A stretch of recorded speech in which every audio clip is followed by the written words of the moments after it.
Welcome to mega nine TV. Kashmir లోయలో తుపాకీ మూత ఆగిపోయింది. ఒక కరడు కట్టిన ఉగ్రవాది కథ ముగిసింది. ఒకటి కాదు, రెండు కాదు, ఏకంగా 20 సార్లు భారత సైన్యం కళ్ళుగప్పి పారిపోయాడు. గత 6 ఏళ్లుగా కాశ్మీర్ లోయలో నక్కి అమాయక యువతను ఉగ్రవాదం వైపు మళ్లిస్తున్నాడు. వాడే పాకిస్తాన్కు చెందిన జైషే మహ్మద్ కమాండర్ ఆదిల్. పోలీసులకు, ఆర్మీకి మోస్ట్ వాంటెడ్గా ఉన్న ఈ టెర్రరిస్ట్ కథ ఎట్టకేలకు ముగిసింది. షోపూర్లోని ఆపిల్ తోటల్లో జరిగిన భీకర ఎన్కౌంటర్లో మన జవాన్లు అతన్ని మట్టి కరిపించారు. దీంతో అసలు ఎవరి ఆదిల్, పాకిస్తాన్లోని ఏ ప్రాంతం నుంచి వచ్చాడు? 2018లో భారత్లోకి చొరబడిన ఈ జైషే కమాండర్ ఏకంగా 7 ఏళ్లు సైన్యానికి దొరకకుండా ఎలా ఉండగలిగాడు?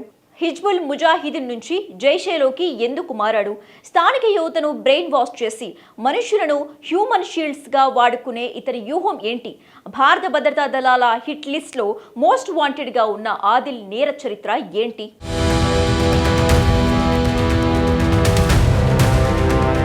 జమ్మూ కాశ్మీర్లో ఉగ్రవాదాన్ని ఉక్కుపాదంతో అణిచివేస్తున్న భారత భద్రతా దళాలకు మరో భారీ విజయం దక్కింది.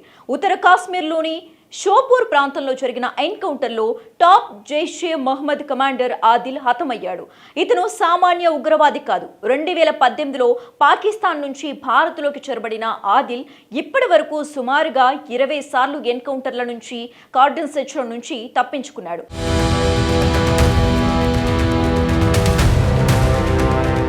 ఆదిల్ అత్యంత తెలివైన వాడు, అంతే ప్రమాదకరమైన వాడు కూడా. ఎప్పుడూ ఆర్మీ వచ్చినా సామాన్య ప్రజలను, ఇళ్లను హ్యూమన్ షీల్డ్స్గా వాడుకుని పారిపోయేవాడు. కానీ ఈసారి అతని ఆట సాగలేదు. ఆర్మీ చేతుల్లో కుక్క చావు చచ్చాడు. ఎన్కౌంటర్లో హతమైన ఉగ్రవాది ఆదిల్ గురించి సంచలన విషయాలు వెలుగులోకి వస్తున్నాయి. ఇతను కేవలం తుపాకీ పట్టుకున్న ఉగ్రవాది మాత్రమే కాదు, వ్యూహాలు రచించే మాస్టర్ మైండ్. పోలీస్ రికార్డుల ప్రకారం ఆదిల్ అసలు పేరు సైఫుల్లా అని, పాకిస్తాన్లోని పంజాబ్ ప్రావిన్స్కు చెందినవాడని తెలుస్తోంది. 2018లో సరిగ్గా మన దేశంలో ఉగ్రవాదంపై ఉక్కుపాదం మోపుతున్న సమయంలో ఇతను సరిహద్దు దాటి వచ్చాడు. మొదట హిజ్బుల్ ముజాహిదీన్లో పనిచేసి ఆ తర్వాత మసూద్ అజర్ స్థాపించిన జైషే మహ్మద్లో చేరాడు. పాకిస్తాన్లోని జైష్ టెర్రర్ క్యాంప్లో ఆదిల్ అత్యున్నత స్థాయి గెరిల్లా వార్ఫేర్లో శిక్షణ పొందాడు. ఐఈడీలు తయారు చేయటంలో, స్నైపర్గా దాడి చేయటంలో ఇతను దిట్ట.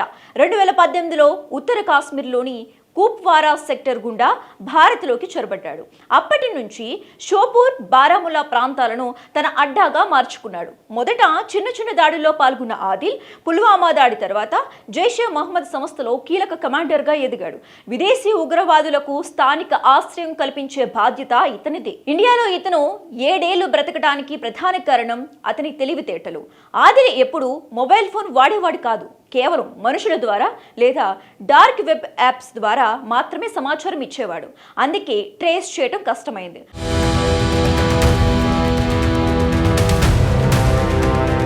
ఆర్మీ కార్డన్ సెర్చ్ చేసినప్పుడు అమాయక ప్రజల ఇళ్లలో చొరబడి వారిని గన్ పాయింట్లో పెట్టుకుని తాను మహిళల బట్టలు వేసుకుని లేదా గుంపులో కలిసిపోయి పారిపోయేవాడు.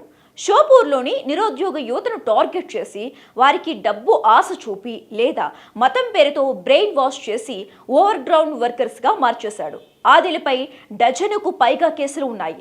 2020లో షోపూర్లో 2 పోలీసులను పాయింట్ బ్లాక్ రేంజ్లో కాల్చి చంపిన ఘటనలో ఇతనే ప్రధాన సూత్రధారి. సిఆర్పీఎఫ్ బంకర్లపై పెట్రోల్ బాంబులు, గ్రెనేడ్లు విసిరిన అనేక ఘటనలో ఇతని హస్తం కూడా ఉంది. స్థానిక వ్యాపారులను బెదిరించి జైషే సంస్థకు నిధులు సమకూర్చేవాడు. పాము ఎంతకాలం దాక్కున్నా సరే ఎప్పుడో ఒకప్పుడు బయటకు రాక తప్పదు. ఆదిల్ విషయంలో అదే జరిగింది. పాకిస్తాన్ ఎన్ని కుట్రలు పన్నినా, ఆదిల్ లాంటి ఎంతమందిని చంపినా భారత జవాన్ల ముందు నిలవలేరని ఈ ఎన్కౌంటర్ రుజువు చేసింది. ఆదిల్ మరణం జైషే సంస్థకు పెద్ద దెబ్బ. అయితే ఆదిల్తో పాటు తరచుగా కనిపించే అతని సహచరుడు సైఫుల్లా జాడ ఇంకా తెలియాల్సి ఉంది. కాల్పులు జరుగుతున్న సమయంలో సైఫుల్లా చీకటి చాటున తప్పించుకుంటున్నాడా, లేక అతనికి వేరే ప్రాంతంలో షెల్టర్ ఉందా అనే కోణంలో ఆర్మీ విచారణ జరుపుతోంది. డ్రోన్ల సాయంతో అడవులను జల్లెడ పడుతున్నారు. సైఫుల్లా కూడా ఆదిల్లాగే ప్రమాదకరమైన ఉగ్రవాది. ఇతను కూడా పాకిస్తాన్ జాతీయుడే అని సమాచారం. జైషే మహ్మద్ సంస్థలో ఐఈడీ ఎక్స్పర్ట్గా పేరుంది. సైఫుల్లా గతంలో భద్రతా దళాల కాన్వాయ్లపై జరిగిన కొన్ని ఐఈడీ దాడుల్లో నిందితుడు.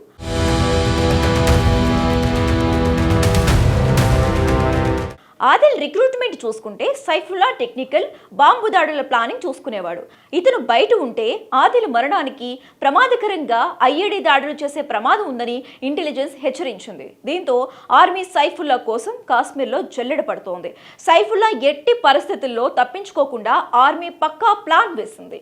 షోపూర్ నుంచి బయటకు వెళ్లే అన్ని దారులను జవాన్లు మూసివేశారు. ప్రతి వాహనాన్ని తనిఖీ చేస్తున్నారు.